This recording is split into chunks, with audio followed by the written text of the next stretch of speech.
Hello बच्चों, कैसे हो? आप सभी का लेट्स जॉइन केडी पर स्वागत है। और आज की क्लास में हम डिस्कस करने वाले हैं वेव ऑप्टिक्स का लेक्चर नंबर 4। जिन बच्चों ने 1, 2, 3 लेक्चर नहीं देखे हैं वो टाइप कीजिए लेट्स जॉइन केडी और डालिए वेव ऑप्टिक्स, आपको लेक्चर आपके सामने होंगे। आज की वीडियो की बात करें तो आज हम पढ़ने वाले हैं Young double slit experiment. Young double slit experiment पढ़ेंगे, very important for the exam 12th JEE NEET. तो चलिए शुरू करते हैं, बिना टाइम वेस्ट किए अपने कॉपी पेन उठा लो और नोट्स बनाने स्टार्ट करो। तो सबसे पहले हम बात कर रहे हैं, जो फिगर दिख रहा है ये है यंग डबल स्लिट एक्सपेरिमेंट।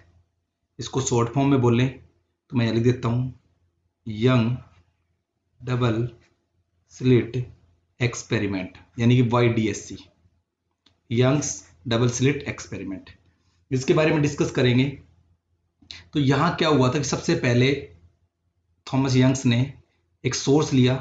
कैसा लिया? मोनोक्रोमेटिक लाइट का एक सोर्स लिया। मोनोक्रोमेटिक, क्रोमेटिक का मतलब होता है कलर। क्या बताया?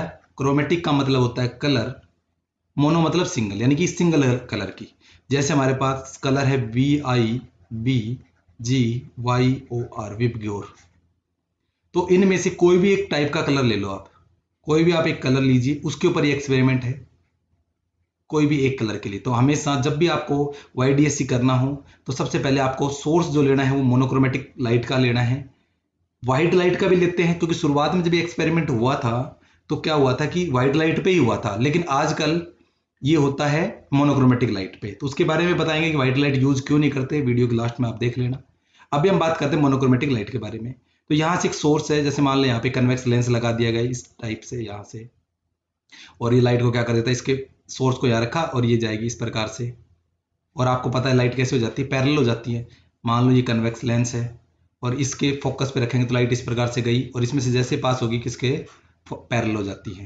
क्लियर है? तो यहाँ से लाइट आई हमारे पास पैरेलल, और ये आपको एक सोर्स है, यहाँ से निकली तो यहाँ से सिंगल स्लिट लगा रखा है, कई एक्सपेरिमेंट में लगा देते हैं, हमारे बुक में नहीं लगा रखा है। चलो यहाँ से गया सोर्स, और जब ये वेव्स यहाँ से देखो, आपको वेव चलती हुई दिखाई दे रही है, वेव आपको दिख रही है यहाँ से घूमती हुई, ये वेव आती है नंबर दूसरे पे से।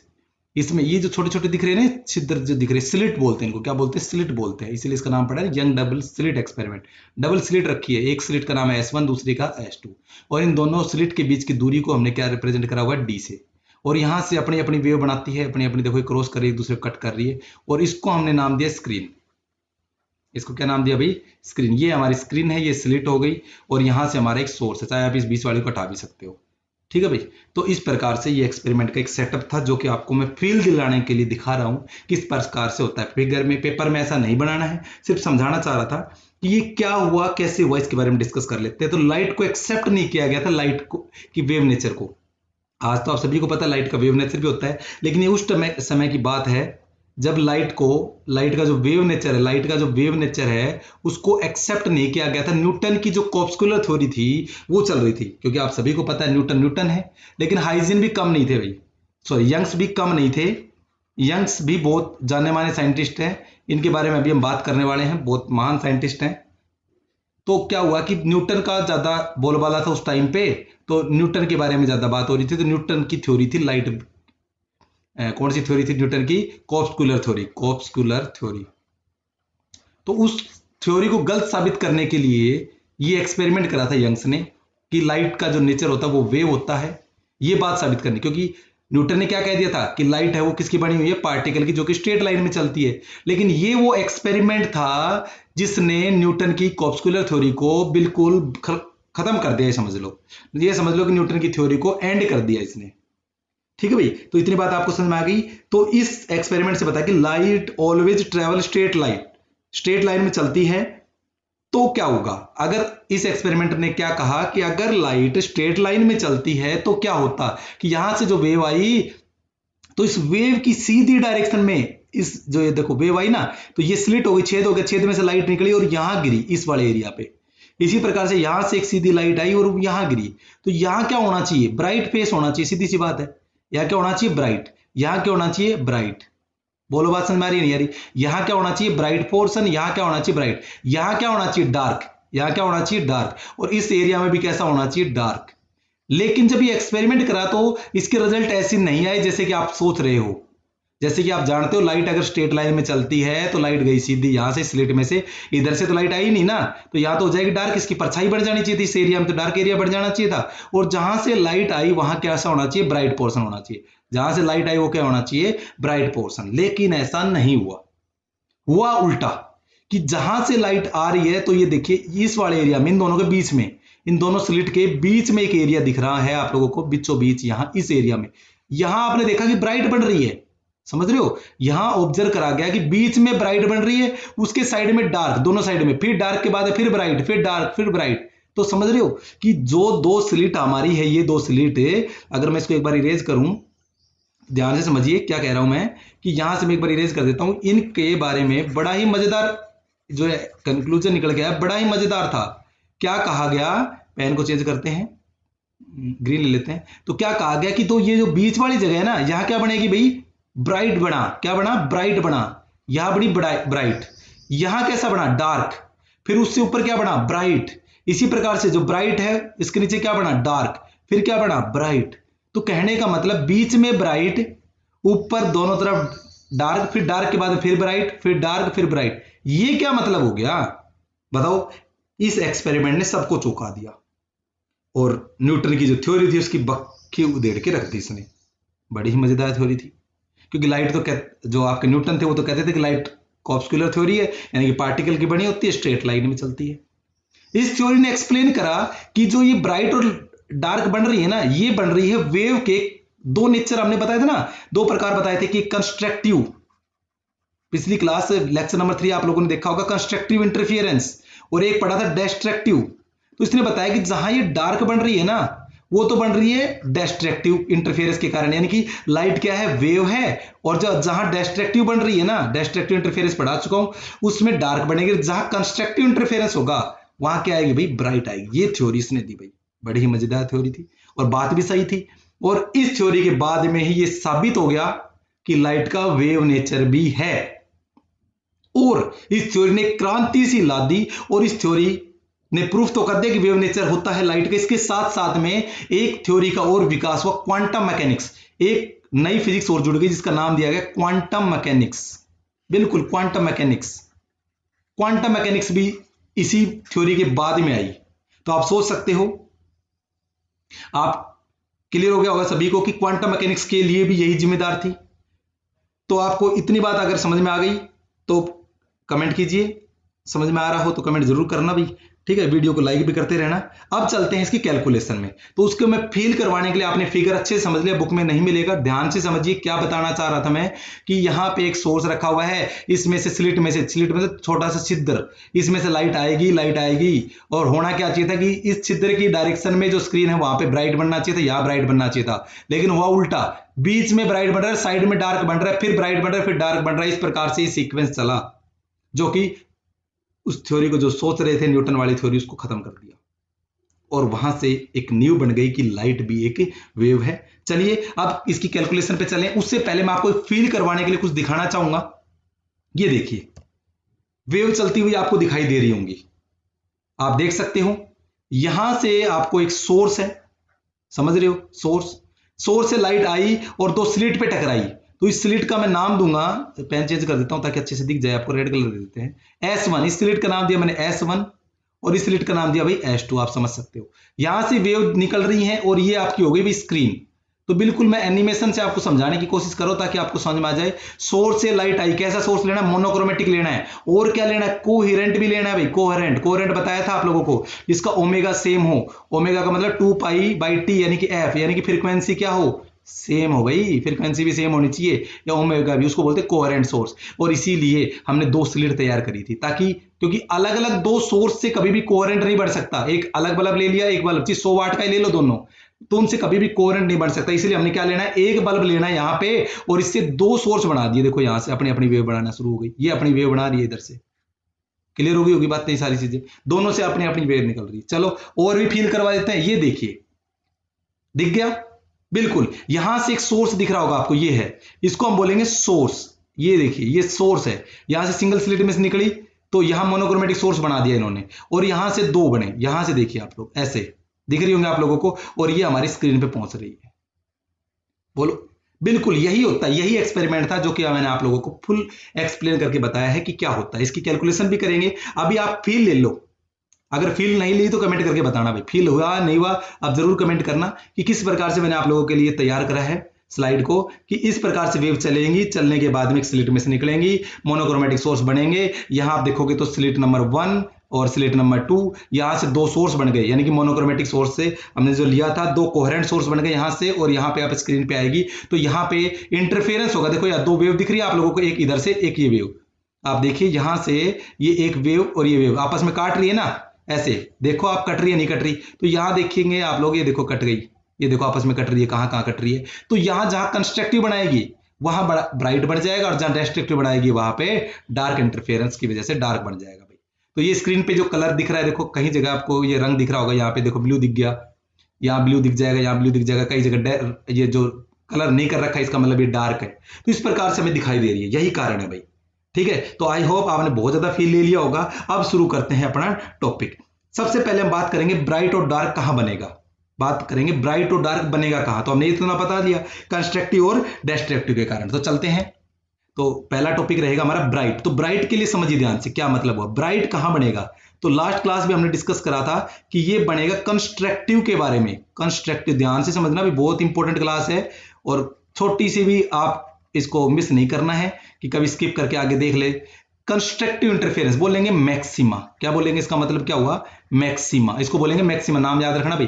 कंस्ट्रक्टिव इंटरफेरेंस का मतलब हो गया मैक्सिमा, या फिर हम इसको बोल सकते हैं ब्राइटनेस। मैक्सिमा का मतलब हो गया ब्राइट, ब्राइट क्लियर होगी भाई, मैक्सिमम ब्राइटनेस वाली, क्लियर। चलिए बहुत अच्छा। अब पाथ डिफरेंस की लैंग्वेज में पूछूं, मैंने लास्ट क्लास ही पढ़ाया था पाथ डिफरेंस, मैं आपसे पूछूं कि पाथ डिफरेंस, तो पाथ डिफरेंस को याद होगा आपको, डेल्टा एक्स से रिप्रेजेंट करते हैं, और उसमें मैंने एंगल भी बताया था आप लोगों को, जीरो लैम्डा, पूरी डेरिवेशन कराई थी, आप जाके वहां देख सकते हो। अभी आप इतना याद कर लो, चलो आप अगर आप लोगों ने वो वीडियो नहीं देखा है तीसरा वाला, तो आप यहां भी इतना याद कर लो, बाद में आप उस चीज को समझ लेना, वीडियो खत्म होने के बाद में देख लेना। तो डेल्टा एक्स का मतलब हो गया जीरो लैम्डा, 2 लैम्डा, 3 लैम्डा, मतलब इस अगर आपके वेवलेंथ के इसके मल्टीपल होंगे तो हम कह सकते हैं कि पाथ डिफरेंस डेल्टा एक्स का आएगा। तो यानी कि डेल्टा एक्स का जो हमने फॉर्मूला बनाया था वो हो गया एन इंटू में लैम्डा, ये मैंने कहा था आपको याद कर लेना। एन का मतलब कोई नंबर है, एन मतलब कोई भी नंबर, 1 2 3 एंड सो ऑन, इस प्रकार से नंबर है कोई। बोलो बात समझ में आएंगे। तो ये चीजें देखनी है आपको। जैसे मान लो यहाँ पे एक सोर्स है S1 और यहाँ सोर्स है S2, हमने बताया था आप लोगों को, और यहाँ एक पॉइंट है, तो यहाँ एक अलग पाथ आएगा, यहाँ एक अलग पाथ आएगा। तो दोनों का मान लेते हैं कि किसी टाइम में इसका जो इक्वेशन बनेगी इस टी टाइम के बाद में, वो बनी y1 is equal to a1 sine omega t plus x1, पढ़ाया था आपको। इसी प्रकार से यहाँ y2 लिखूं तो मैं यहाँ हो गया a2 sign omega t plus x2। तो दोनों ने x1 और x2 अलग अलग डिस्प्लेसमेंट कवर करा है, तो ये होता है फेज डिफरेंस। इन दोनों को घटाने से आपका क्या निकल के आया था, पाथ डिफरेंस, या x निकाल के लाए थे हम लोग। तो यही तो है delta x, change in path, delta x मतलब चेंज इन पाथ, तो ये निकाला था। इसी के साथ में मैं बात करूंगा डार्क के बारे में। तो डार्क की क्या कंडीशन रहेगी, तो मैं लिख देता हूं डार्क की क्या कंडीशन रहेगी, ये याद कर लेना। अगर ये दो चीजें होगी तो आज का लेक्चर निकल जाएगा, फिर पुरानी वीडियो आप बाद में देख लेना डिटेल के लिए। तो डार्क का मतलब होता है डिस्ट्रक्टिव इंटरफेरेंस, डिस्ट्रक्टिव इंटरफेरेंस भाई, क्या बताया, डिस्ट्रक्टिव इंटरफेरेंस। मतलब डिस्ट्रक्टिव जहां बनेगा मैंने आपको बताया, नया नाम और सुन लो, इसको बोलेंगे मिनिमा, मिनिमम नहीं बोलेंगे, मिनिमा, क्या यूज करेंगे वर्ड, मिनिमा, ठीक है भाई। और इसका मतलब हो गया कि आपके पास क्या बनेगी भी, डार्क। इतनी बात समझ में आ गई। चलिए, अब इसका पाथ डिफरेंस का भी आपको फॉर्मूला निकालना सिखाया था मैंने, पाथ डिफरेंस, डिस्ट्रक्टिव के लिए पाथ डिफरेंस कैसे निकालोगे, सिंबल वही रहेगा डेल्टा एक्स, लेकिन उसके लिए वैल्यू क्या आएगी, लैम्डा बाई 2। ये याद कर लेना अगर आपको याद नहीं है तो, अगर पुराना लेक्चर याद होगा तो बिल्कुल याद होगा आप लोगों को, पुराना ढंग से देखा होगा क्यों आया था, कहां से आया था, पूरा लेक्चर पढ़ाया गया था। और इसका जो फॉर्मूला बनेगा वो बनेगा ओड मल्टीपल में, देखो ओड चल रहा है ना, ओड, तो इसको लिखेंगे जैसे पहले एन था ना, तो ट्वाइस कर दो, उसमें से घटा दो, ऑटोमेटिक ओड आ जाएगा, और ये रहेगा lambda by lambda only, sorry. Clear होगी भाई बात। देखिए अगर मैं यहाँ पे n इजिकल टू, मैं कोई नंबर बताया 1 2 3, अगर मैं यहाँ पर रखता हूँ तो दो में से एक है तो 1 लैम्डा आ जाएगा।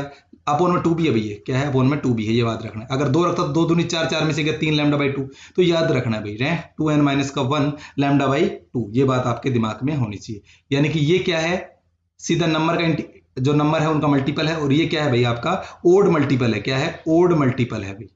तो ये दो फॉर्मूले अगर आपने याद कर लिए तो समझ लो आज का लेक्चर तैयार है। तो क्या याद रहेगा? पाथ डिफरेंस कंस्ट्रक्टिव के लिए यानी कि मैक्सिमा के लिए n लैम्डा, इसके लिए हो जाएगा 2n माइनस का 1 into lambda by 2, 2n minus का 1 इंटू लैम्डा बाई 2। ये बात आपके दिमाग में होनी चाहिए, आपकी आज की क्लास निकल जाएगी। चले भाई, चलिए बहुत अच्छा, समझ में आ रहा है? कमेंट करके जरूर बताइए भाई। चलिए अब आपको बात करेंगे यंग डबल स्लिट एक्सपेरिमेंट को समझेंगे। यहां लिख देता हूं मैं YDSC, young double slit experiment, short में लिख रहा हूं, आप लोग समझ गए होंगे। Young double slit experiment very important topic है।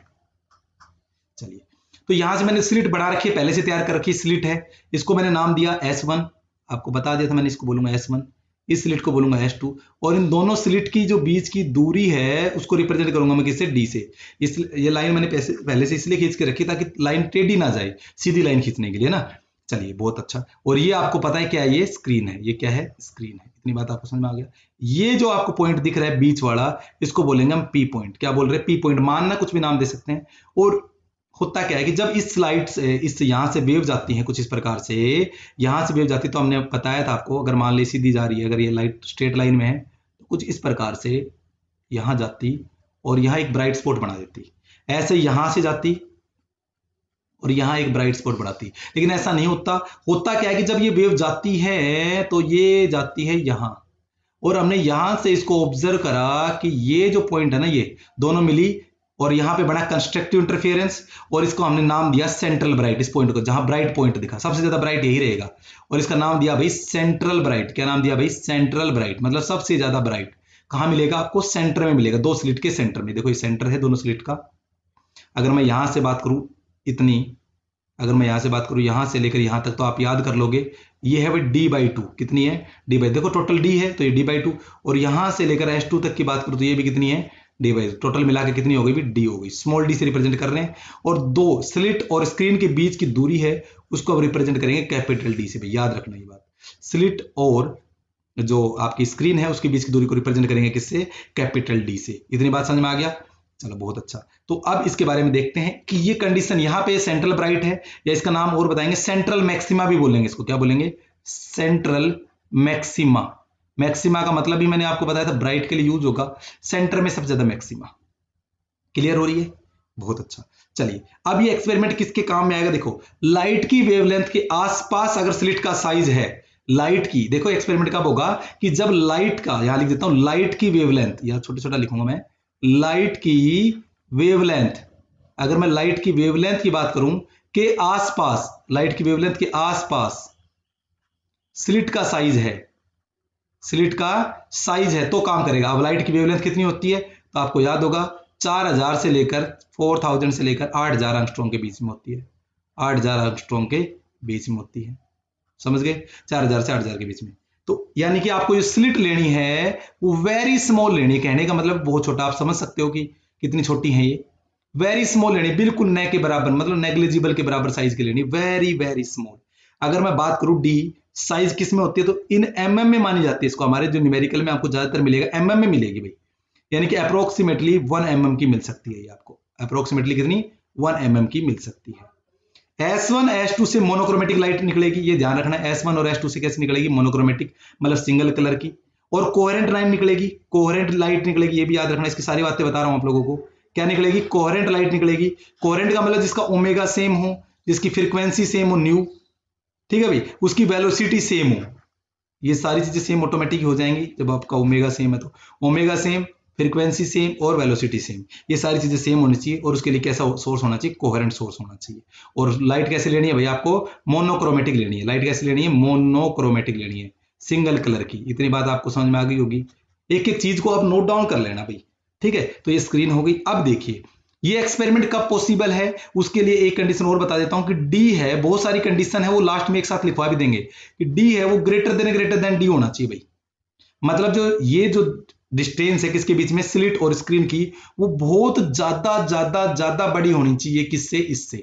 कहने का मतलब ये हुआ गया कि D is much much greater than the small D, क्योंकि स्मॉल डी आएगा किसमें? mm में आएगा। अप्रोक्सीमेटली मैंने आपको बता दिया 1 mm। और जो कैपिटल डी आएगा वो आपका मीटर में आएगा। किस में आएगा भाई? अप्रोक्सीमेटली लिख देता हूं मीटर में आएगा। ये मीटर में आएगा। ये एमएम में आएगा स्मॉल डी, और ये आएगा मीटर में। ठीक है भाई, यानी कि 1000 का डिफरेंस आएगा कम से कम भी। ठीक है भाई, कितनी बात आपको समझ में आ गया? तो distance between screen and slit में बहुत ज्यादा डिफरेंस होना चाहिए, बात याद रखना चाहिए। तो आप ये डेफिनेशन लिख देना, क्या लिखोगे? D is the distance between screen and slit. Clear हो गया? स्लिट को एमएम में और इसको स्क्रीन डिस्टेंस बिटवीन जो कैपिटल डी है वो किस में नपेगी? मीटर में नपेगी। ये बात आपके दिमाग में होनी चाहिए सारी बातें। अब मैं आप लोगों से एक पूछना चाहता हूं कि जब भी देखो ब्राइट बनी है ना, तो ब्राइट बनेगी तो इसका मतलब कंस्ट्रक्टिव इंटरफेरेंस हुआ होगा, डेफिनेट सी बात है। कंस्ट्रक्टिव इंटरफेरेंस, चाहे ब्राइट बने चाहे डार्क बने, इंटरफेरेंस तो जरूर हुआ है। इंटरफेरेंस का मतलब बताया था दो वेव्स का मिलना, तो इंटरफेरेंस तो जरूर हुआ है, चाहे वो कंस्ट्रक्टिव तरीके से हुआ हो चाहे डिस्ट्रक्टिव। और अगर इंटरफेरेंस हुआ है तो क्या होगा? तो उसमें पाथ डिफरेंस भी आया होगा। क्या आया होगा?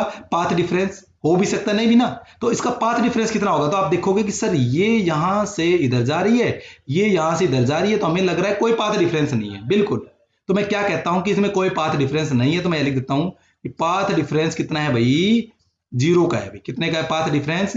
0 का है। तो मैं ये भी लिख सकता हूं कि S1P में से अगर मैं S2P को घटाऊंगा तो कितना आएगा भाई? Path difference 0।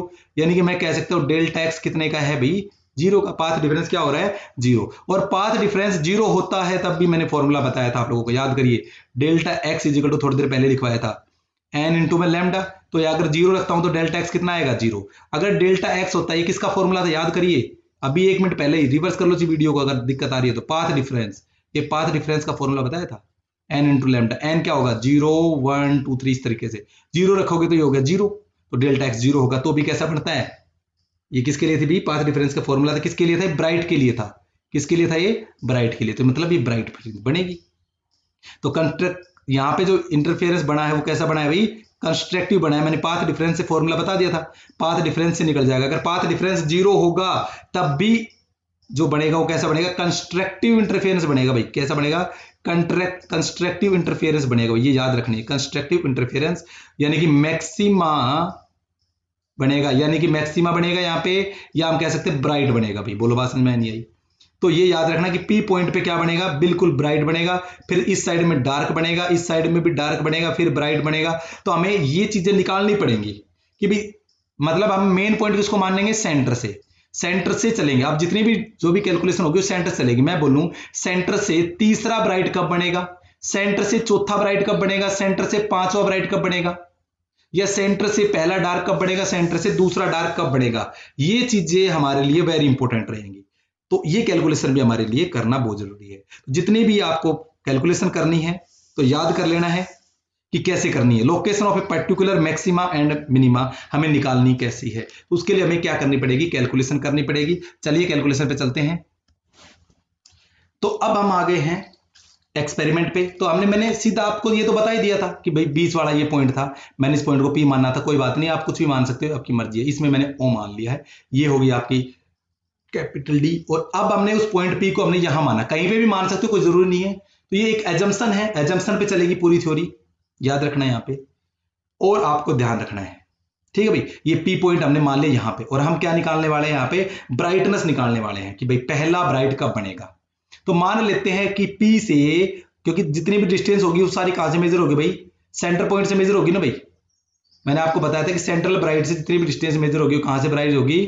सेंटर से मेजर होगी। ये बात याद रखनी है आपको।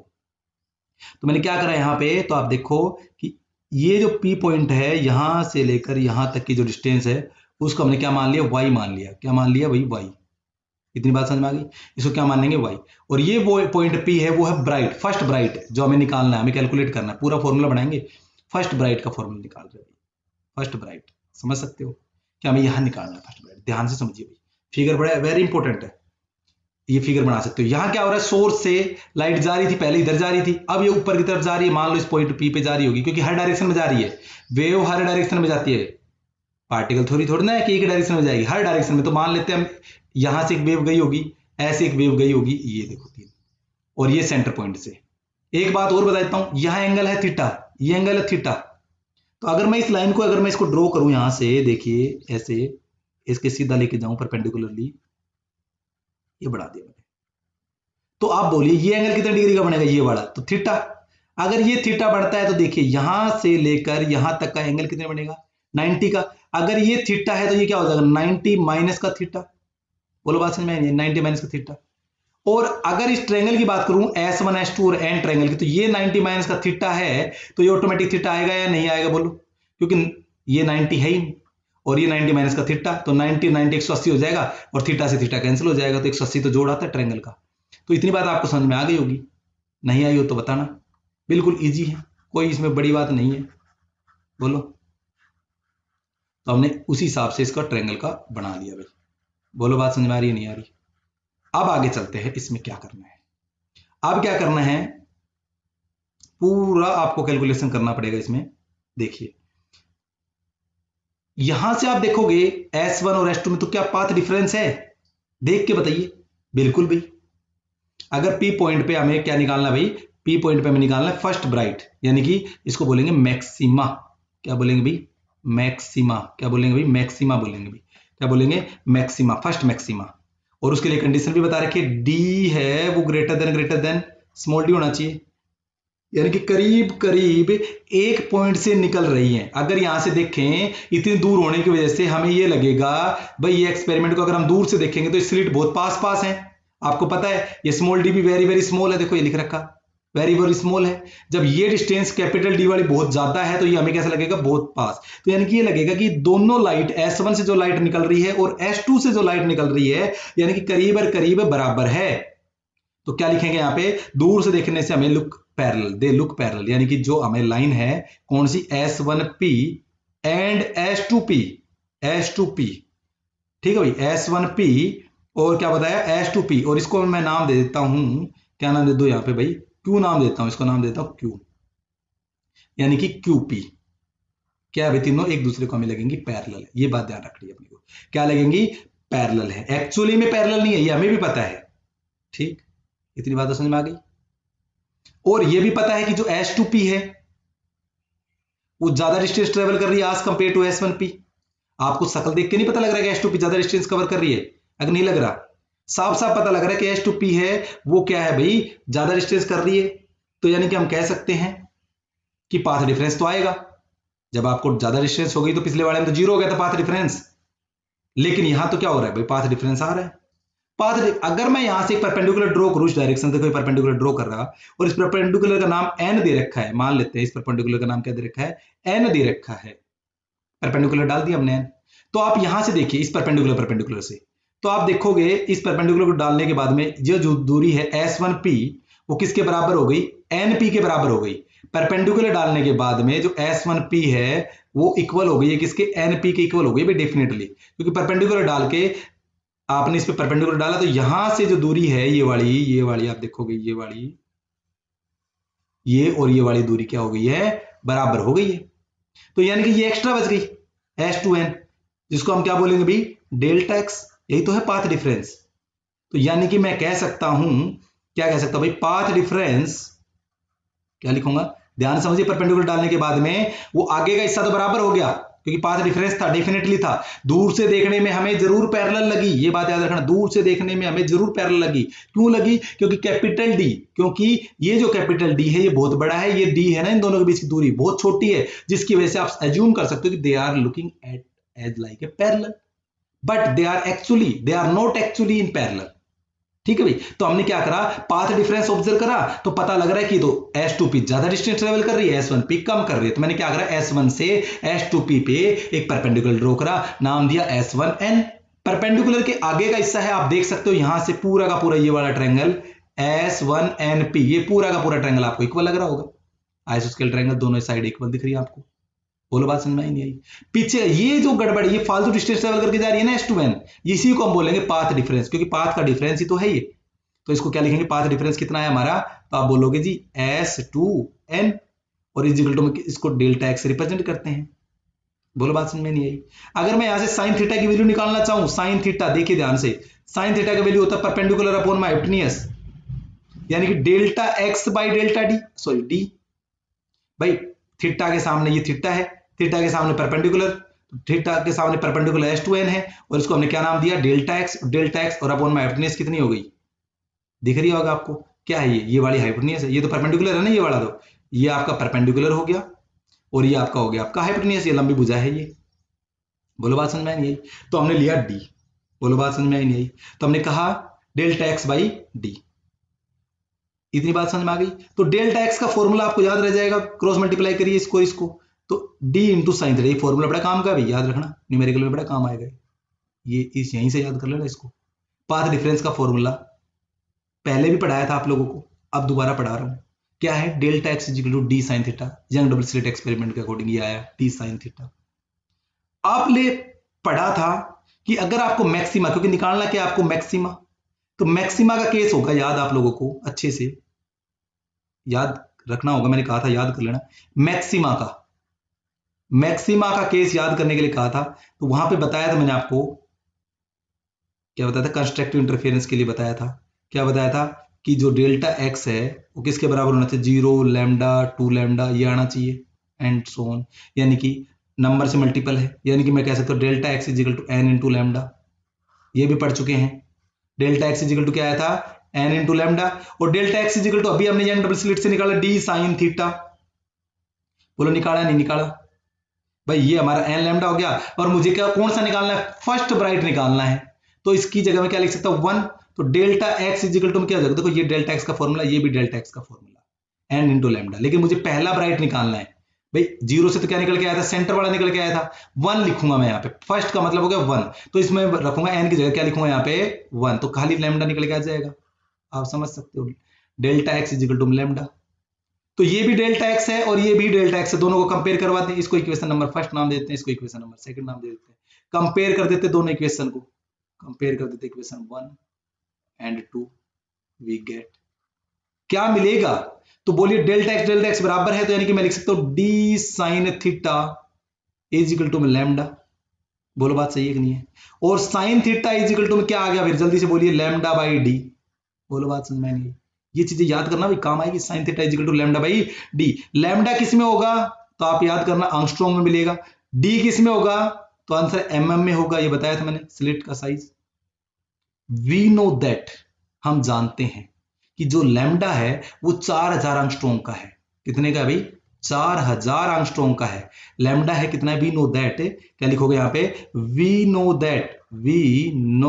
दैट लैम्डा है वो कितने, 4000 से लेकर 8000 एंगस्ट्रॉम के बीच में आएगा भाई, यानी कि अप्रोक्सीमेटली अगर मीटर में बात करूं 10 की पावर -7 मीटर, और जबकि आपकी जो स्मॉल डी है वो अप्रोक्सीमेटली लगभग 10 की पावर -3 मीटर में आएगी, तो 1000 गुना का अंतर हो गया, तो यानी कि हम ये कह सकते हैं कि जो लैम्डा है, यानी कि हम जो कह सकते हैं जो लैम्डा है वो very very very small Dan, बोलो बहुत छोटा है लैम्डा, तो क्लियर हुआ, अगर छोटा है तो थीटा भी छोटा बनेगा, तो थीटा भी वेरी स्मॉल होगा, अगर लैम्डा बहुत छोटा है तो वेरी स्मॉल बनेगा थीटा भी, एंगल भी अगर लैम्डा आपका छोटा है तो ये जो थीटा बनेगा ये भी वेरी स्मॉल बनेगा, बहुत छोटा, तो यानी कि मैं कह सकता हूं इस थीटा को साइन को किस में कन्वर्ट कर सकता हूं, एजम्पशन पे चल रहे हैं अभी, तो हम किसको किस में कन्वर्ट करेंगे भाई, टेन थीटा में कन्वर्ट करेंगे, यानी कि जब आपका theta very very very small हो गया, ध्यान से समझ लेना क्या बताया,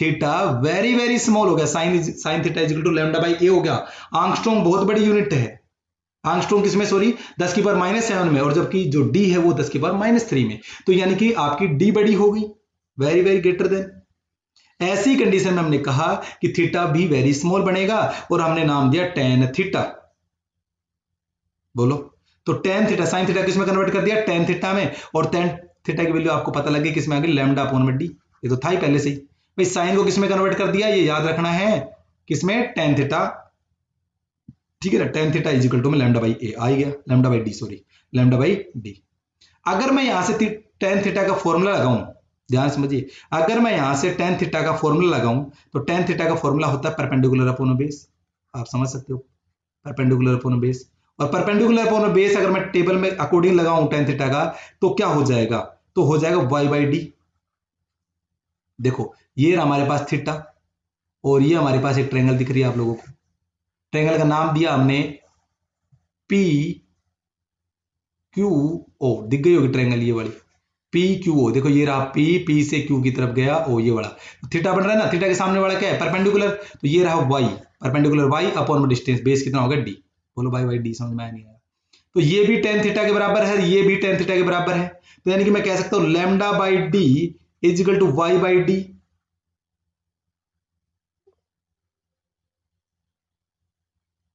बोलो बात समझ में आई नहीं आई? क्या कहा मैंने कि आपको सीधा सीधा मैं एक बार इरेज करता हूं, एक मिनट रुकिए, यहां पे लिखा नहीं जा रहा, तो क्या करते हैं देखिए ध्यान से, पेन रेड लेते हैं। क्या कहा कि ये भी इक्वल है टेन के और ये भी इक्वल है, तो मैंने कहा lambda by d is equal to y by d, capital D. मुझे निकालना क्या है, मुझे वाई निकालना था ना, वाई तो निकालना था मुझे कि कितनी दूर बढ़ रही है फर्स्ट ब्राइट फ्रिंज, कितनी दूर बनेगा, तो वाई इज इक्वल टू हो जाएगा, याद रख लेना, D lambda by small D. लो भाई फॉर्मूला तैयार हो गया। ये है वो जगह जहां पहला ब्राइट फ्रिंज मिलेगा, यानी कि position of the first bright fringe. क्या बताया, position of the first bright fringe. तो यहां मैं साइड में लिख रहा हूं, क्या लिख रहा हूं, डी लैम्डा बाई डी। बड़ी ही आसान डेरिवेशन आप लोगों को लग रही होगी, बड़ा ही मजेदार है। अब और भी निकालेंगे, टेंशन ना लो, और भी निकालेंगे इसमें। अभी इतनी बात समझ में आई या नहीं आई, कमेंट करके जरूर बताइए। बिल्कुल इजी डेरिवेशन है। सबसे पहले हमने क्या करा, ध्यान से समझिए, सबसे पहले हमने क्या करा, हमने डेल्टा एक्स निकाला, डेल्टा एक्स निकालना है, ये रहा डेल्टा एक्स की पाथ डिफरेंस है। अब हमने क्या करना है, हमने फॉर्मूला लगाया साइन थीटा का, साइन थीटा का फॉर्मूला, क्योंकि डेल्टा एक्स की वैल्यू चाहिए कि अपने को, तो साइन थीटा का फॉर्मूला लगा के हमें डेल्टा एक्स बाई डी, तो डेल्टा एक्स निकल चुका है D sine theta. Delta x का फॉर्मूला और भी है एन इंटू लैम्डा, यानी कि लैम्डा दोनों केस को कंपेयर कराया, तो साइन थीटा की वैल्यू आ गई कितनी, लैम्डा बाई ए। अब क्या करा, अब क्या करा, अब कुछ नहीं करा, साइन थीटा को हमने क्या कर दिया, टेन थीटा में कन्वर्ट कर दिया, क्योंकि जो लैम्डा था वो वेरी वेरी स्मॉल था, स्मॉल डी से। और टेन थीटा का दूसरा फॉर्मूला भी लगाया हमने, परपेंडिकुलर अपन बेस में, दोनों को कंपेयर कर वाई की वैल्यू निकाल दी। इतनी सी बात आपको करनी थी। आई होप आपको समझ में आ गई होगी, बहुत अच्छा। ये तो थी वाई फर्स्ट ब्राइट, इसको क्या बोलूंगा मैं, वाइट, वाई फर्स्ट ब्राइट, इसको क्या बोल देंगे, वाई फर्स्ट ब्राइट बोल देंगे, ठीक है। अब बात करते हैं आगे, आगे क्या करें, इसको चलो मैं इरेज कर देता हूं, इसको आप स्क्रीनशॉट ले लेना, इरेज कर रहा हूं मैं, इरेज ऑल कर देते हैं। चलिए बहुत अच्छा, आप देखिए आगे क्या हुआ।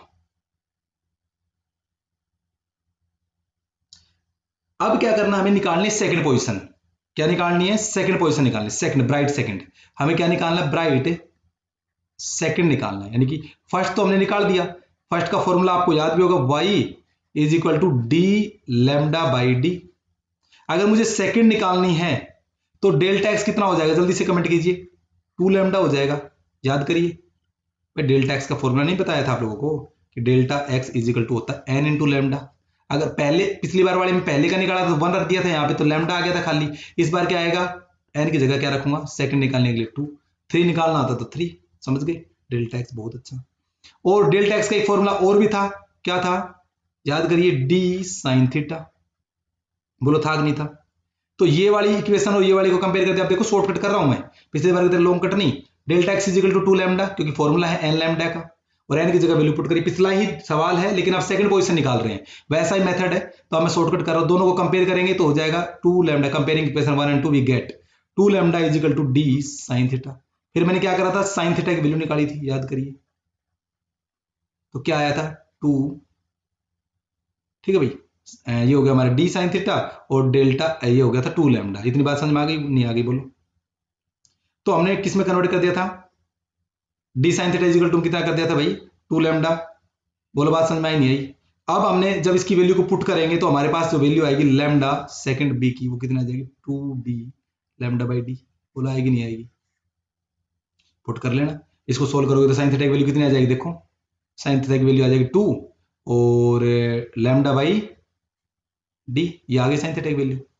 अब साइन थीटा को किस में कन्वर्ट कर देंगे, टेन में, बोलो टेन में करेंगे नहीं करेंगे। परपेंडिकुलर क्या है, वाई, ये वाला वाई, इसको क्या बोलते हैं भाई, वाई, यहां से यहां तक को सेकंड पोजीशन इसको मान लिया, अब इसको मान लिया पॉइंट को सेकंड जगह है ये, क्योंकि अजम्पशन है, या हमें नहीं पता किस जगह पे है, ठीक है ना, लैम्डा, और अपॉन में कैपिटल डी। हमें किसकी वैल्यू चाहिए, वाई की वैल्यू चाहिए ना, देखिए वाई इज इक्वल टू में टू लैम्डा इंटू में डी, क्रॉस मल्टीप्लाई कर लो इनको आपस में, जो पिछली बार करा था सेम तो है यार, कोई टेंशन वाली बात आई नहीं चाहिए आप लोगों को, बोलो बात समझ में आई नहीं आई, बड़ा आसान है। तो अब पहले वाले में क्या आया था, खाली ये आया था। अब क्या बढ़ गया, अगर तीसरा रखता तो यहाँ 3 आ जाता। अगर मैं थर्ड की पूछता, ये तो सेकंड के लिए हो गया। अगर मैं यहाँ पे थर्ड की पूछता तो कितना आ जाता, 3 लैम्डा डी बाई डी।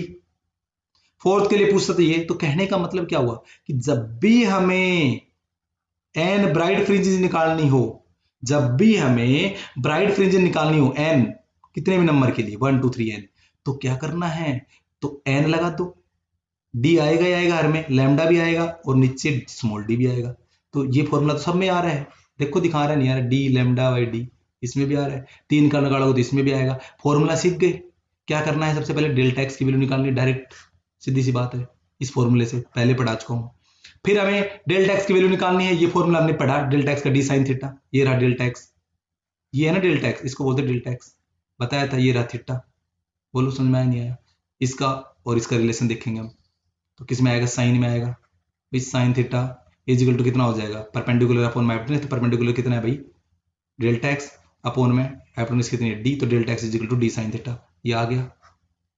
बोलो बात समझ में आ रही नहीं आ रही, कोई भी ऐसी दिक्कत नहीं है कि जो आपको समझ में ना आए, बस आप थोड़ा सा कंसंट्रेट होके पढ़िए। बोलो बात समझ में आई नहीं आई, इतनी बात समझ में आ गई। अगर इतनी बात आपके समझ में आ जाती है तो फिर कोई समस्या ही नहीं बैठती, समझ रहे हो ना, फिर कोई समस्या ही नहीं है आपके साथ में। अब हम निकालने वाले, ब्राइट तो सारा केस हो लिया, ब्राइट का सारा केस हो गया भाई, चलो मैं इसको इरेज कर देता हूं। ब्राइट का सारा केस हो चुका है। तो ब्राइट के लिए फॉर्मूला बना दिया है मैंने, साइड में लिख दिया है कि वाइट वाई यानी कि वाई कोई डिस्प्लेसमेंट होगा, कहां से, सेंट्रल से। एन ब्राइट के लिए हमने फॉर्मूला लिख दिया है, क्या लिखा, n d lambda by d. ये फॉर्मूला आप अच्छे से याद कर लो, जब भी हमें ब्राइट का बात करें न्यूमेरिकल में बड़ा काम आएगा।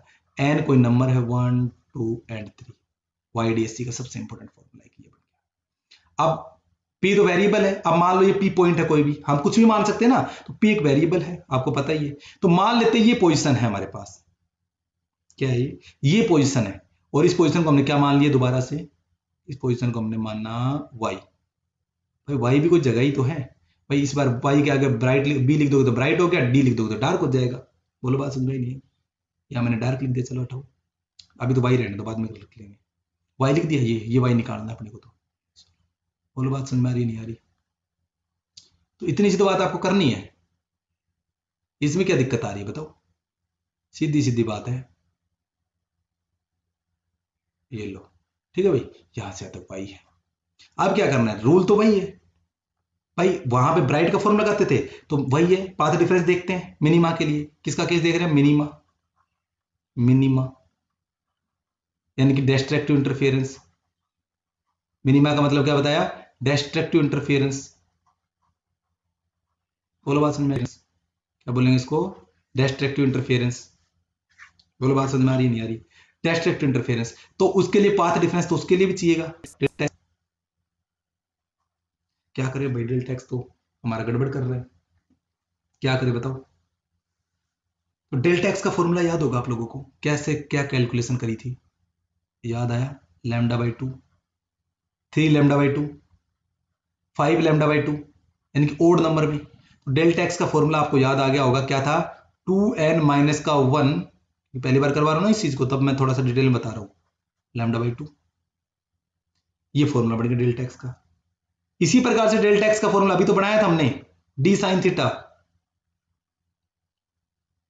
डी साइन थीटा यहां से, ये क्या है, डेल्टा एक्स ही है, ये क्या है, डेल्टा एक्स ही है, ये रहा डी, और साइन थीटा का फॉर्मूला बना दिया था, क्योंकि sine theta is equal to delta X by D, तो delta x is equal to D sine theta. तो ये भी डेल्टा एक्स और ये भी delta X, equation number first और 2 कंपेयर करवा लो, तो कितना आ जाएगा, देखो सेम है, सारी चीजें अलग नहीं है। अगर एक चीज आपको समझ में आ गई तो सारी चीजें समझ में आएगी, देखो कंपेयर करवाया, बोलो इतनी बात समझ में आई नहीं आई, कंपेयर कर दिया। एन को हम मान लेते हैं कि 1 है भाई, एन को क्या मान लेते हैं, 1 है, एन को क्या मान रहे हैं यहाँ पे, 1 है। तो 2 1 जा 2, 2 में से 1 का तो 1, यानी कि लैम्डा बाई 2, कितना आ गया भाई हमारे पास, लैम्डा बाई 2। पहला निकालना है ना अपने को, तो एन कितना मान लिया, 1 मान लिया, तो साइन थीटा, या हम ऊपर भी रख सकते थे, जब पिछली बार 1 ऊपर ही रख दिया था, भूल गया था मैं, इसलिए बाद में रख रहा हूं। तो साइन थीटा की वैल्यू कितनी आएगी, आपको याद आ गया होगा, साइन थीटा की वैल्यू आ जाएगी, बताओ क्या आएगी, तो हम बोलेंगे सर लैम्डा अपॉन में 2d आ गई। और यहीं से कहानी चेंज होती है कि जो लैम्डा है वेरी वेरी स्मॉल है, तो यानी कि साइन थीटा है वो अप्रोक्सीमेटली इक्वल हो जाएगा टेन थीटा के, और टेन थीटा का फॉर्मूला लगा देंगे y अपॉन में डी। बोलो लगाएंगे नहीं लगाएंगे? यानी कि ये भी टेन थीटा का फॉर्मूला हो गया और ये साइन थीटा भी किस में कन्वर्ट हो चुका था? टेन थीटा में। बोलो हुआ कि नहीं? पिछले वाले काम है, कोई नया नहीं है। तो क्या हो जाएगा? y by d is equal to lambda upon में 2d। निकालना क्या अपने को? y ना, तो करिए solve. y is equal to आ गया d लैम्डा बाई 2d। कौन सा निकल गया? पहला डार्क। क्या निकल गया भाई? पहला डार्क। बताओ समझ में आया नहीं है? ये फर्स्ट डार्क निकल के आ गया, यानी कि पहली वो जगह आएगी। इसी प्रकार से अगर आपको सेकंड निकालना है, फॉर्मूला तो यही रहना है।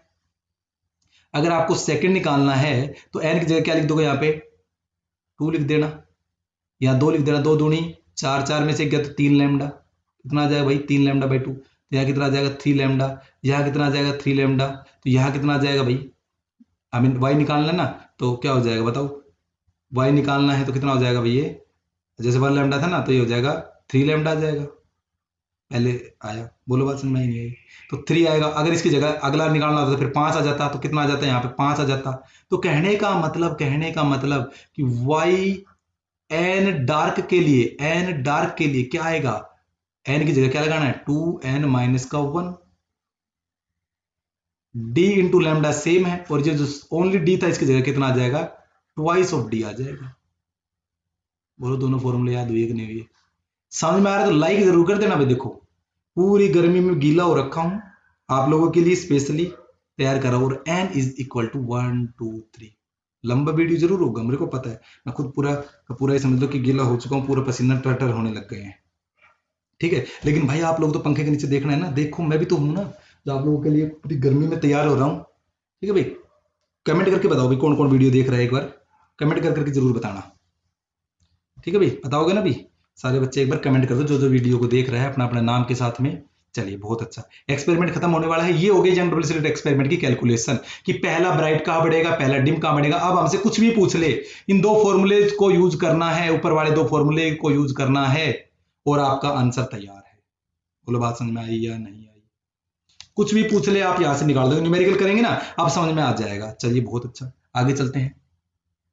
आगे क्या कह रहा है? अब आपको देखना है फ्रिंज विड्थ। अगला जो टॉपिक आया, क्या निकालनी है आपको? फ्रिंज। अब बोलोगे ये क्या नई चीज दे दी? वो बला तो खत्म हुई है, नई बला और दे दी।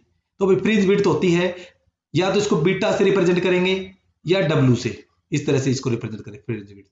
अब बोलोगे जी है क्या, ये तो बता दो, रिप्रेजेंट तो करवा दिया आपने। तो भाई सुनो ध्यान से, देखिए जब भी कोई मान लो कोई ब्राइट फ्रिंज बनी, मान लो यहां एक स्क्रीन है, यहां मान लो सेंट्रल ब्राइट है, यहां डार्क बनी, यहां ब्राइट बनी, यहां फिर डार्क बनी, इसी प्रकार से यहां डार्क बनी, ये सेंट्रल ब्राइट होगी ना, यहां फिर क्या बनी? ब्राइट बनी। तो क्या, जैसे मान लो डार्क है, तो क्या पूरे यहां से लेकर यहां तक का ये जो डार्क है, इसकी विड्थ कितनी है? जैसे ये डार्क और एक ये डार्क, इन दोनों के बीच की दूरी, यानी कि एक डार्क से दूसरे डार्क के बीच की जो दूरी है ना, उसी को हम बोलते हैं फ्रिंज विड्थ। विड्थ मतलब चौड़ाई, फ्रिंजेस की। मतलब देखो डार्क यहां से लेकर यहां तक है ना इसके, तो ये हो गया, और फिर ये ब्राइट आ गई, फिर डार्क आ गई। तो कहने का मतलब है डार्क की फ्रिंज कितनी है? डार्क यहां से लेकर यहां तक पूरा। तो कहने का मतलब है कि दो ब्राइट के बीच में, दो डार्क के बीच की जो डिस्टेंस होगी, डिस्टेंस बिटवीन टू कंजिक्यूटिव, लगातार मैक्सिमा और ब्राइट फ्रिंज।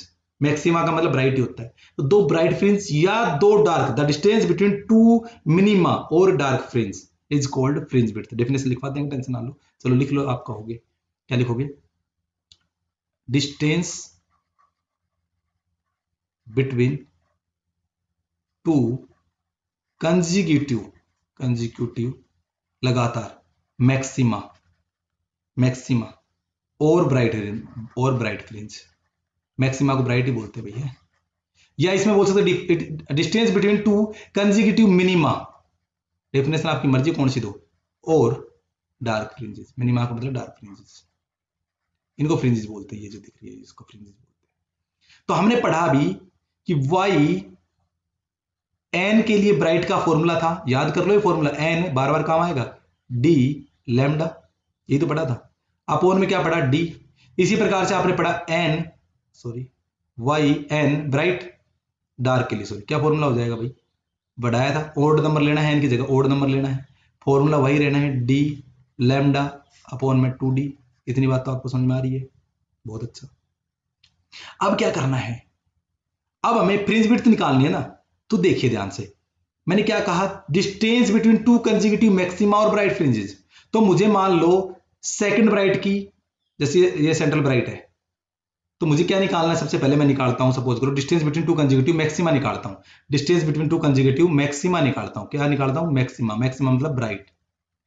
तो एक तो मैं ब्राइट ले लेता हूं सेकंड वाली, एक तो मैं ले लेता हूं ब्राइट सेकंड वाली, और एक ले लेता हूं ब्राइट फर्स्ट वाली, घटा दूं दोनों को, क्या निकल के आएगा, फ्रिंज विड्थ तो निकल के आएगी, क्या निकल के आएगी, फ्रिंज विड्थ, डब्ल्यू से रिप्रेजेंट कर देता हूं या बीटा से, बोलो ये निकल के आएगी नहीं आएगी, क्योंकि मैक्सिमम ब्राइट, मैक्सिमा या ब्राइट बोलेंगे, consecutive distance between to consecutive. तो देखो ये मान लो पहला ब्राइट है, अगर आप ब्राइट के लिए ले रहे हो तो ये पहला ब्राइट हो गया सेंट्रल के बाद में, ये पहला ब्राइट, और ये हो गया आपका दूसरा ब्राइट, इन दोनों के बीच की दूरी। तो क्या करेंगे, यहां से देखो फर्स्ट ब्राइट यहां है, देखो मैं पेन चेंज करता हूं थोड़ा अलग समझ में आ जाएगा, फर्स्ट ब्राइट यहां है हमारा, ये रहा हमारा सेंट्रल से फर्स्ट ब्राइट इतना, तो फर्स्ट ब्राइट का फॉर्मूला क्या हो जाएगा, इसकी जगह 1 रखूंगा, तो डी लैम्डा बाई डी। इसी प्रकार से सेकंड ब्राइट कहां आएगा, यहां तक की डिस्टेंस क्या आएगी, तो आप बोलोगे सर 2 रख दो यहाँ पे, 2d लैम्डा बाई डी, बस इन दोनों को माइनस तो करना है, तो कर दो।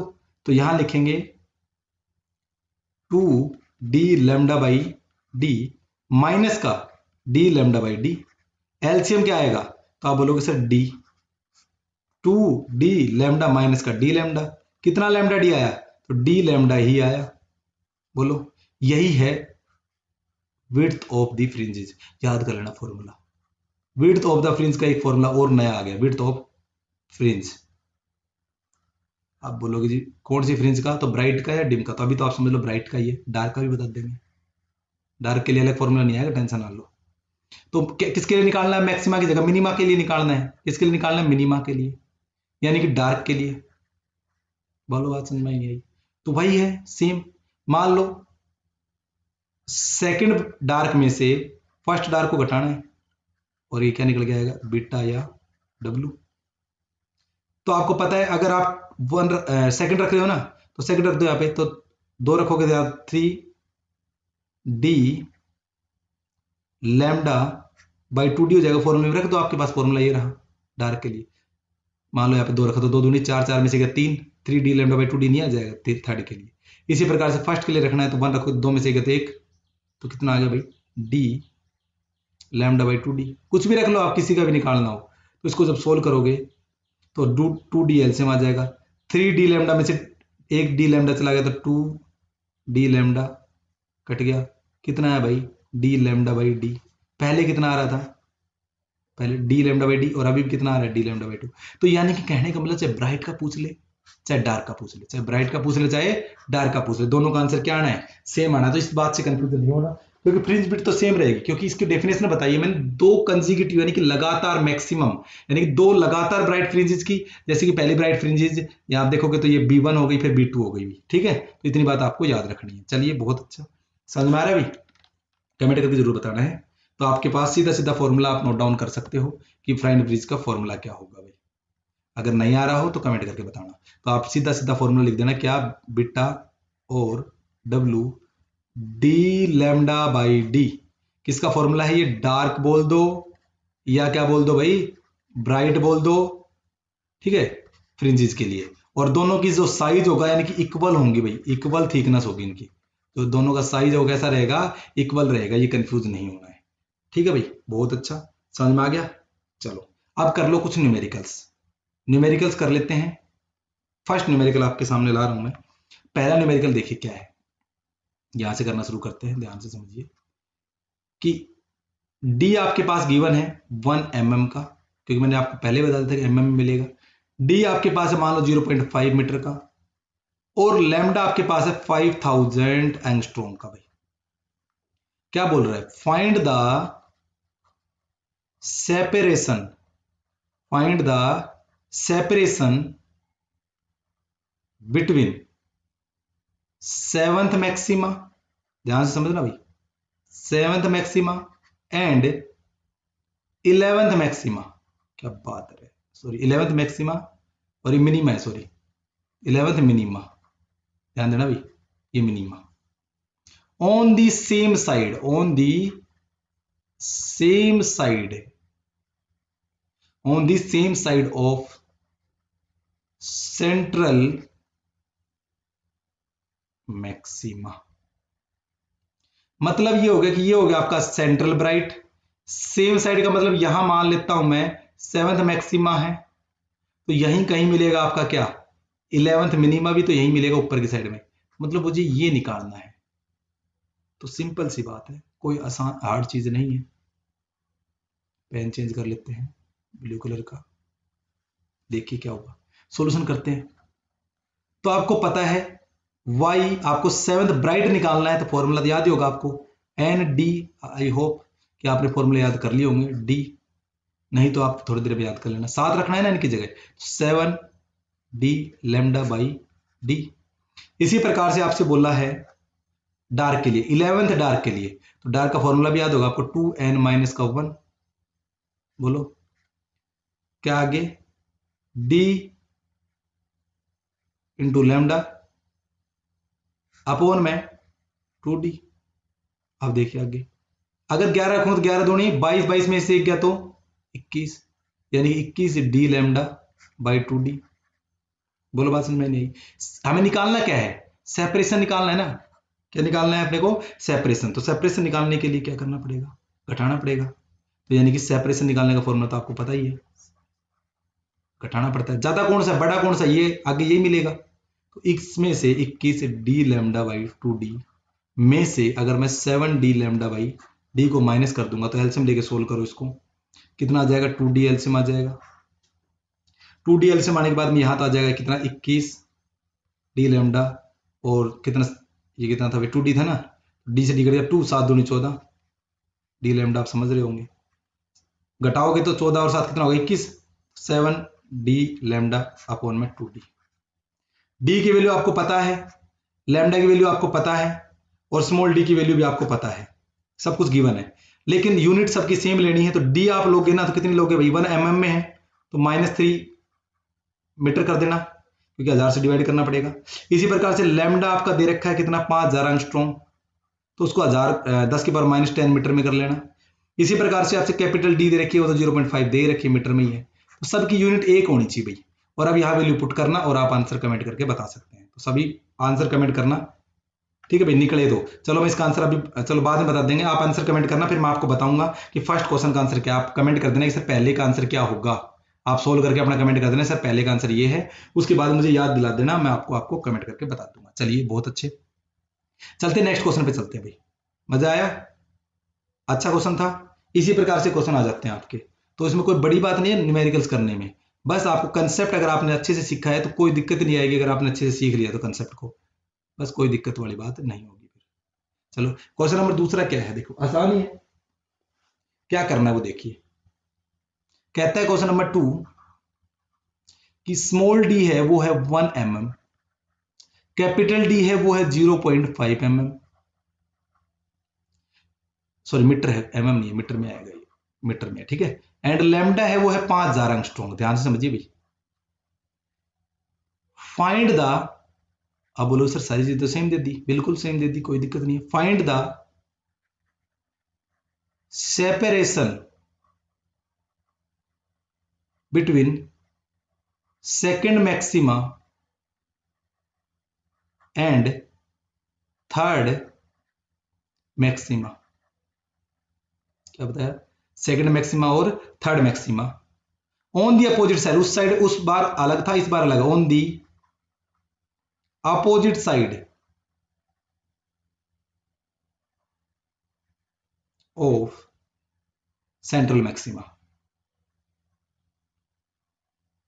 कुछ समझ में आया, क्या कहा, फिगर बना देता हूं। ऐसा हुआ कि ये एक फ्रिंज विड्थ हो गई, ये हो गया सेंट्रल ब्राइट, एक क्या बताया सेकंड मैक्सिमा है, तो मान लो ये सेकंड मैक्सिमा, सेकंड ब्राइट, और एक है थर्ड मैक्सिमा, मान लो ये है थर्ड मैक्सिमा, थर्ड ब्राइट। मतलब पिछली बार होता तो एक साइड में होता तो ये जुड़ जाता, यहां आ जाता, लेकिन इस बार बोला अपोजिट साइड में, मतलब ये कहने का मतलब ये निकालना आपको, जोड़ना है। बोलो बात समझ में नहीं, कुछ आ रहा है समझ में? जोड़ना है। पिछली बार तो हमने घटा दिया था, सेपरेशन था, लेकिन इस बार हमें क्या करना पड़ेगा, जोड़ना पड़ेगा भाई। और ब्राइट का फॉर्मूला आप जानते हैं, सॉल्यूशन करें। चलो मैं पेन चेंज कर देता हूं, ब्लू कलर का ले लेता हूं। चलिए, तो क्या हुआ, y सेकंड ब्राइट का फॉर्मूला हो जाएगा। देखो फॉर्मूला था हमारे पास एन डी लैम्डा बाई, मैंने कहा था फॉर्मूला याद कर लो, 2d लैम्डा बाई डी। बोलो आई या नहीं आई? क्लियर है सेकंड के लिए। इसी प्रकार से हमें बोला थर्ड के लिए ना, तो y थर्ड ब्राइट, फॉर्मूला वही है, तो 3d लैम्डा बाई डी। क्या कहा था, दोनों को जोड़ना पड़ेगा, एक इधर है एक इधर है, तो दोनों जुड़ेंगे, तो जुड़ेगा तो कितना आंसर आ जाएगा, 5d lambda by D. D आपको पता है, लैम्डा आपको पता है, स्मॉल डी की वैल्यू आपको पता ही है। आंसर कमेंट में करना, दूसरे का आंसर भी आप कमेंट में करना।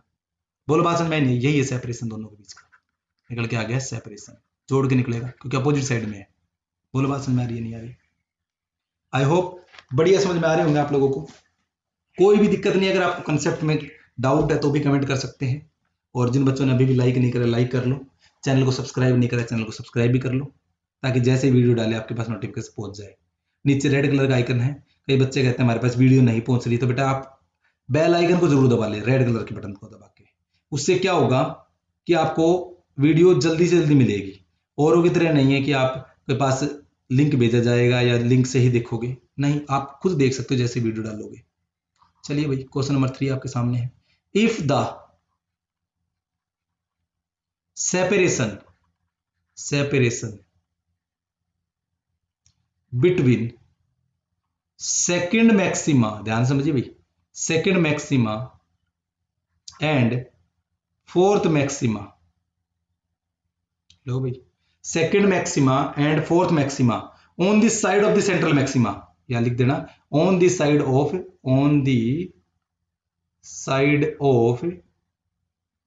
सेंट्रल मैक्सिमा, कोई भी साइड में है सेंट्रल मैक्सिमा, ठीक है, ये बात याद रखनी है। इज कितना है भाई, 0.5 एम है। देख दियो भी क्या दे रखा है, सेपरेशन दे रखा है इस बार, या अभी तक निकाल रहे थे सेपरेशन, इस बार दे रखा है 0.5 एम। फाइंड, फिर निकालना क्या है, फ्रिंज विड्थ। बड़ा मजेदार क्वेश्चन आ गया।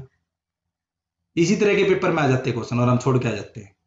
कुछ नहीं करना, सिर्फ थोड़ा सा दिमाग लगाना, इतने सारे फॉर्मूले पढ़ लिए, एक आधा तो याद रखो भाई। ये लो सॉल्यूशन इसका सामने, तो भाई ये फिगर ऐसा बढ़ाया, ये सेंटर ब्राइट, ये हो गया आपका सेकंड बी, और ये आपका हो गया फोर्थ डार्क, और इन दोनों के बीच की दूरी कितनी दे रखी है भाई, 0.5 मीटर में। देखिए, तो मैं लिख देता हूं यहां पे y सेकंड क्या मानना है, ब्राइट ना, ब्राइट ले लो। फॉर्मूला क्या होगा, n d lambda by d, यानी कि 2d लैम्डा बाई डी। इसी प्रकार से आपको निकालना है y फोर्थ डी, ये लो भाई 4d निकालना है, तो 2n माइनस का 1 इंटू में d अपॉन में लैम्डा अपॉन में d। आपको 4 4 दूनी 8 8 में से तो 7 7d लैम्डा बाई डी। दोनों को माइनस तो करना ही पड़ेगा क्योंकि एक डायरेक्शन में होगा तो माइनस करना ही पड़ता है, तो कर दो भाई सेपरेशन निकालने के लिए फॉर्मूला, सेपरेशन का यूज करिए। सेपरेशन इज इक्वल टू लिख सकते हैं, सेपरेशन इज इक्वल टू क्या हो जाएगा, बड़ा कौन सा, ये वाला ना, आगे ये है, y 4d में से y 2b को माइनस कर दो ब्राइट को। तो सेपरेशन दे रखा है, कितना दे रखा है, 0.5 इज इक्वल टू में क्या लिख दोगे यहाँ पे, 7d लैम्डा बाई डी, और इसकी जगह क्या लिखोगे, 2d lambda by D. LCM कितना आ जाएगा, डी, एक रुके भाई, यहाँ 2d था ना, यहाँ पे 2d आता है भाई, ठीक है, समझ में आ गया, यहाँ ले लो 2d, तो एलसीएम ले लिया 2d, तो यहाँ आ जाएगा 7d लैम्डा, माइनस का देखो यहां से आएगा 2 2 दूनी 4d लैम्डा, 7 में से 4 गया तो 3d लैम्डा अपॉन में 2d, इज इक्वल टू कितना है, 0.5। बोलो क्या बोला था, फ्रिंज विड्थ, फ्रिंज विड्थ का फॉर्मूला याद है आप लोगों को, क्या होता है फ्रिंज विड्थ का formula, D lambda by D, D lambda by D. तो यहां से देखिए, यहां से देखिए, देखिए देखिए आंसर आ गया, समझिए, ये रहा डी और लैम्डा बाई डी ना, यही था formula, D lambda by D. तो सिंपल सिंपल सिंपल सिंपल समझिए, डी लैम्डा बाई डी, ये रहा डी लैम्डा बाई डी, दिख रहा है, ये कैपिटल डी, ये लैम्डा बाई डी। इसको क्या लिख सकते हैं हम, फ्रिंज विड्थ, क्या लिख सकते हैं भाई, फ्रिंज विड्थ यानी कि बीटा या डब्ल्यू। और ये निकालना है तो आपको क्या करना पड़ेगा, 0.5 और ये डिवाइड में इधर आके किस में आ गया, मल्टीप्लाई में, जो मल्टीप्लाई में 3 था वो आ गया डिवाइड में 2 पर चला गया। कितना हो जाएगा, 5 दूनी 10 यानी कि 1/3 और काटोगे तो 0.33 मीटर आ गया। बोलो आया नहीं आया, ऐसे भी निकल जाते सवाल। बताओ क्या दिक्कत आई, कंफ्यूज हो रहे हो, बोलो समझ में आ रहा है, कोई दिक्कत नहीं, आपको समझ में आएगा, टेंशन ना लो, ठीक है भाई। जो भी चीज समझ में नहीं आए तो कमेंट जरूर करना भाई। आगे चलें, अगर आगे कोई दिक्कत ना हो तो बहुत अच्छा। उसके बाद में हम आगे क्या करने वाले हैं वो ध्यान दीजिए। अगला जो हमारा टॉपिक होने वाला है वो है इंटेंसिटी के ऊपर। किस पे होगा भाई, इंटेंसिटी पे, ये बात याद रखनी है आपको। अगला जो टॉपिक है हमारा किस पे होगा भाई, इंटेंसिटी पे। आप कहोगे जी इंटेंसिटी क्या चीज है, सुनिए भाई ध्यान से, इंटेंसिटी क्या है। इंटेंसिटी की डेरिवेशन में पढ़ा चुका हूं इंटरफेरेंस वाले वीडियो लेक्चर नंबर 3 में। इंटेंसिटी क्या है भाई, इंटेंसिटी। तो हमने 2 सोर्स लिए थे, याद करो, S1 यहां से S2। इसकी इंटेंसिटी को मैं मान लेता हूं I1 है सोर्स नंबर 1 से और इसकी हो जाएगी I2। लेकिन हमें क्या लेना है इसमें, एक्सपेरिमेंट में I2 को बराबर लेना है, अप्रोक्सीमेटली इक्वल टू, यानी कि इंटेंसिटी सेम होनी चाहिए। तो आपने फॉर्मूला पढ़ा था रिजल्टेंट के लिए, इंटेंसिटी रिजल्टेंट के लिए याद होगा आप लोगों को, पिछला लेक्चर याद होगा आप लोगों को, I1 प्लस I2, क्योंकि पढ़ने वाले बच्चे हो ना तो याद तो होगा ही भाई। I1 I2 और cos phi, phi is the phase difference, phi is not theta. और यहां लिखेंगे I प्लस आई प्लस 2 और I हो जाएगा तो I का स्क्वायर और I बच जाएगा, यहाँ पे खाली रूट कट जाएगा, और cos फाई। यहां से 2I क्या हो जाएगा भाई, यहां से 2I और प्लस में 2I cos फाई। देखिए कितना आसान तो है, करवा चुका हूं वैसे, मैं दोबारा से आपका रिवीजन ही करवा रहा हूं। 2I को ले लो कॉमन, यहां बच गया 1 प्लस कोस फाई।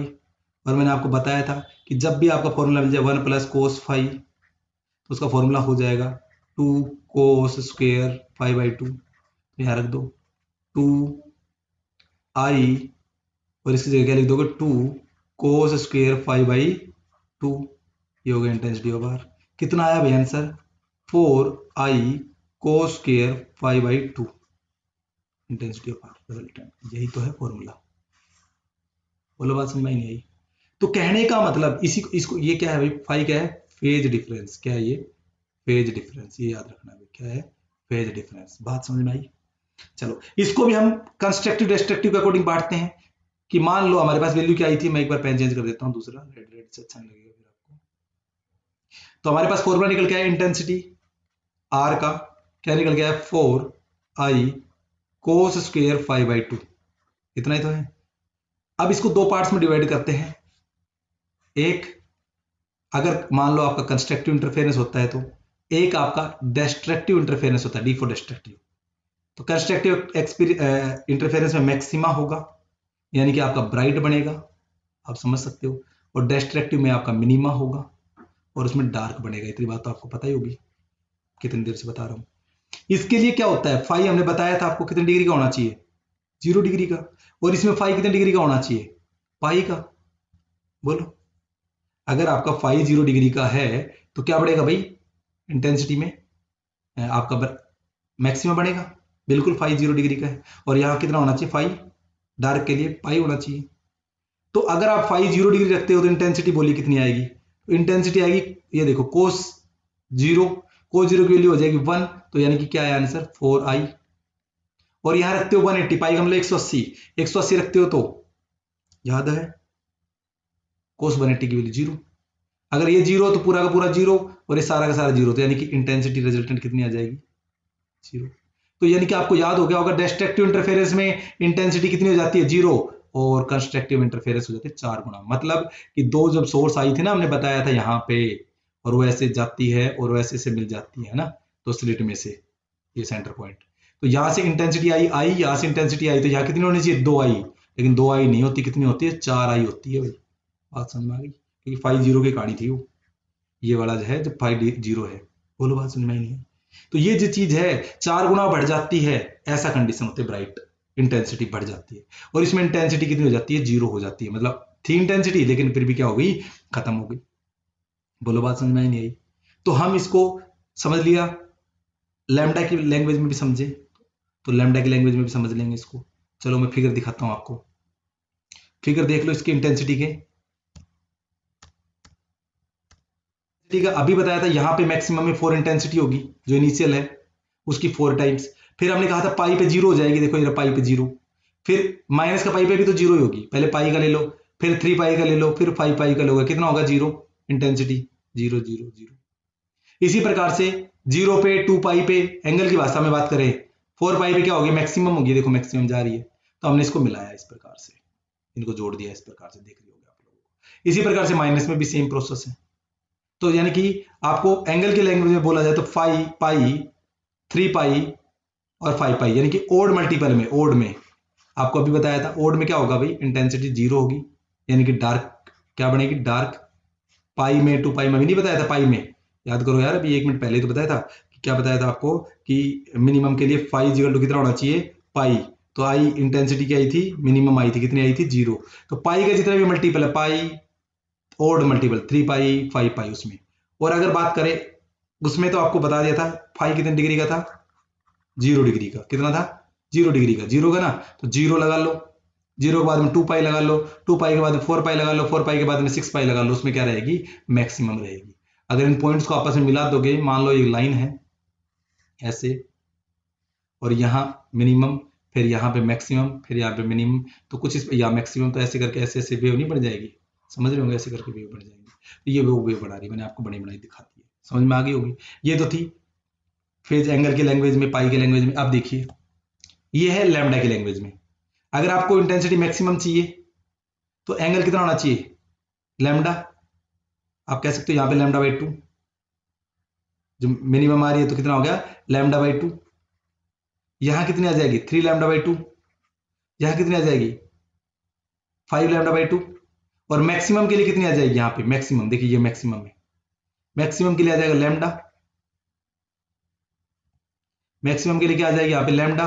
फिर कितना आ जाएगा, 2 लैम्डा, कितना आ जाएगा, 2 लैम्डा। इसी प्रकार से इस साइड में चल जाएगी। तो 2 फिगर है, यहां से कई बार क्वेश्चन बढ़ जाते हैं, इसलिए मैंने आपको बता दिया। चलो आज का लास्ट टॉपिक है, क्या टॉपिक है सुनिए ध्यान से, कंडीशन फॉर डिस्टिंक्ट इंटरफेरेंस। क्या बताया मैंने, condition for distinct interference, condition for distinct interference, यानी कि क्या क्या कंडीशन होनी चाहिए। तो आप नोट डाउन कर लेना, वेरी इंपॉर्टेंट है चीजें। क्या लिख रहा हूं यहां पे, कंडीशन फॉर डिस्टिंक्ट इंटरफेरेंस, ये बात ध्यान देना भाई। तो देखो सबसे पहली कंडीशन है कि आपका जो सोर्स है वो कोहेरेंट होना चाहिए, ध्यान रखना भाई, कैसा होना चाहिए, कोहेरेंट। मैं बार बार बोल रहा था कोहेरेंट होना चाहिए। कोहेरेंट का मतलब हो गया कि आपका जो S1 है सोर्स था ना, एंड आपका S2 जो सोर्स है ना, वो मस्ट सेम होना चाहिए। कहने का मतलब कोहेरेंट सोर्स की डेफिनेशन की अगर हम बात करें, तो मैं रेड पेन ले लेता हूं, इसकी डेफिनेशन की बात करें तो क्या होती है कि दोज सोर्स, ऐसे source, those source which have constant phase difference, constant phase difference, जिसका कांस्टेंट फेज डिफरेंस हो गई, constant phase difference which does not vary with time, which and which does not vary with time, भी does not vary with time. ये पूरी definition मैंने पिछले lecture में करवा दी है, वेरी विद टाइम भी, तो जिन्होंने थर्ड लेक्चर नहीं देखा वो देख लो, वहां से और भी अच्छे से क्लियर हो जाएगा, at a given time and at a given place.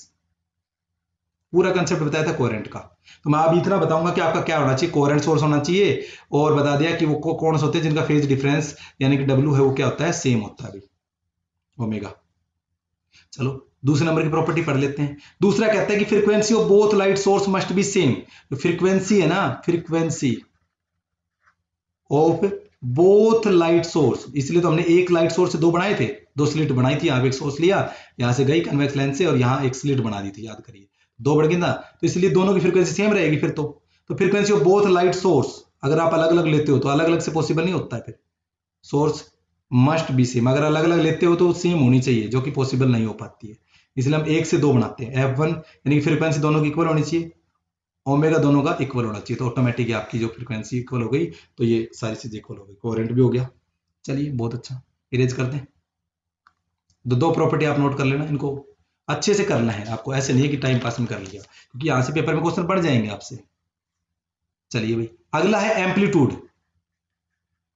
Amplitude of both wave, amplitude of both wave और light sources must be same. ध्यान देना भाई, और नियरली सेम, अगर ज्यादा ना हो तो नियरली, कम से कम अप्रोक्स में तो सेम मिले। मतलब हुआ कि जो एम्पलीट्यूड है A1 approximately equal to A2 होना चाहिए, या intensity of 1 is approximately I2 होना चाहिए। बता चुका हूं मैं, क्योंकि आपको पता है इंटेंसिटी होती है डायरेक्टली प्रोपोर्शनल होता है, एम्पलीट्यूड जो डायरेक्टली प्रोपोर्शनल होती है वो A के स्क्वायर के बराबर होती है, यानी कि इसको हटाने के लिए मैंने लास्ट क्लास में बताया था A का स्क्वायर। तो एम्पलीट्यूड बढ़ेगा तो ऑटोमेटिक इंटेंसिटी बढ़ेगी, दोनों के सेम होना चाहिए। फोर्थ प्रॉपर्टी की अगर हम बात करें तो बड़े आसान है, ये भी बताई थी मैंने आपको, इसी लेक्चर में बता दिए, तो कि डी है कैपिटल डी, यानी कि जो distance between slit and screen बहुत ज्यादा होनी चाहिए, much much greater than the small D, ये बात ही बताई थी।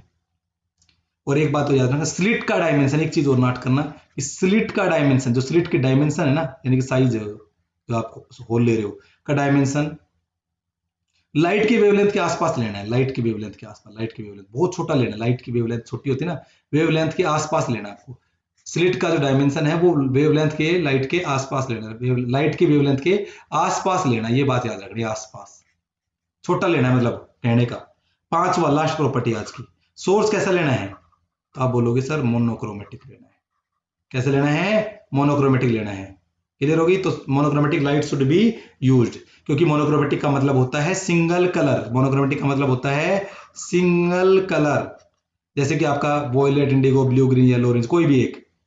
क्योंकि आपको पता है वी से लेकर VI, BG, YO, R, red की सबसे ज्यादा मैक्सिमम और वॉयलेट की सबसे कम वेवलेंथ होती है, तो यानी कि यहां से यहां तक बहुत ज्यादा अंतर आ जाता है वेवलेंथ में, तो ये जो एक्सपेरिमेंट पॉसिबल नहीं हो पाता है, इसीलिए इसी वजह से एक फिक्स वेवलेंथ वाली ले लो, क्योंकि उसकी वेवलेंथ क्या हो जाएगी, फिर फिक्स हो जाएगी। यही तो काम करना था, तो इसीलिए हम मोनोक्रोमेटिक लाइट का यूज करते हैं, ताकि वेवलेंथ क्या हो जाए, फिक्स हो जाएगी। क्लियर हो गई, चलो बहुत अच्छा। अब आपसे क्वेश्चन है, आप कमेंट बॉक्स में कमेंट करना कि अगर क्वेश्चन क्या है वो सुनिए। क्वेश्चन है आपके पास, व्हाट विल हैपन, शुरुआत में यही करा गया था, what will happen if white light is used in YDST, young double slit experiment. अगर सफेद लाइट यूज होती तो क्या होता। ठीक है भाई, चलिए आपसे मिलते हैं नेक्स्ट वीडियो में, तब तक के लिए नमस्कार। अगर अभी भी आपने लाइक नहीं करा तो भाई लाइक जरूर करके जाना, देखो पूरी मेहनत है। थैंक यू, मिलते हैं नेक्स्ट क्लास में।